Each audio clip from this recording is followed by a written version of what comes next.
વડનગર ખાતે કેન્દ્રીય ગૃહમંત્રી અમિત શાહ તેમજ મુખ્યમંત્રી ભૂપેન્દ્ર પટેલ સહિતના મહાનુભાવોએ ધ સ્ટોરી ઓફ વડનગર નામના પુસ્તકનું પણ લોકાર્પણ કર્યું હતું। મુખ્યમંત્રી ભૂપેન્દ્ર પટેલે આ તકે સંબોધન કરતા જણાવ્યું હતું કે તાનારીરી સહિત સદીઓ જૂનો વારસો જ્યાં સચવાયેલો છે તેવા વડનગરના સર્વાંગી વિકાસ માટે આપણે સતત આગળ વધી રહ્યા છીએ। આ પ્રાચીન શહેર દ્વારા વિકાસથી વિરાસતનો મંત્ર સાકાર થશે।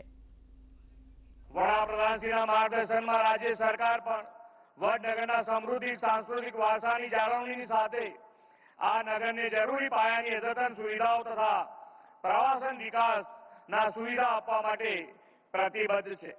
વડનગરમાં મોડર્ન અર્બન ફેસિલિટી સાથે મકાનોને શેરીઓને હેરિટેજ ટચ આપવા અને વડનગરમાં ટ્રાફિક વ્યવસ્થાપન બ્યુટિફિકેશન અને આગવી ઓળખ માટે પણ 140 કરોડ રૂપિયા મંજૂર કર્યા છે।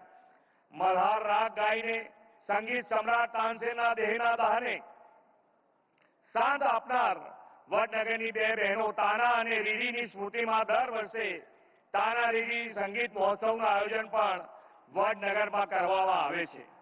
શ્રી નરેન્દ્રભાઈ મોદીએ 2003માં આ મહોત્સવની શરૂઆત કરાવી હતી। દર વર્ષે શાસ્ત્રીય સંગીતના ખ્યાતનામ કલાકારોને તાનારીરી એવોર્ડનું સન્માન અપાય છે। આદરણીય શ્રી મોદી સાહેબના નેતૃત્વ અને માર્ગદર્શનમાં વડનગરના સર્વાંગી વિકાસ માટે આપણે આયોજનબદ્ધ રીતે આગળ વધી રહ્યા છીએ।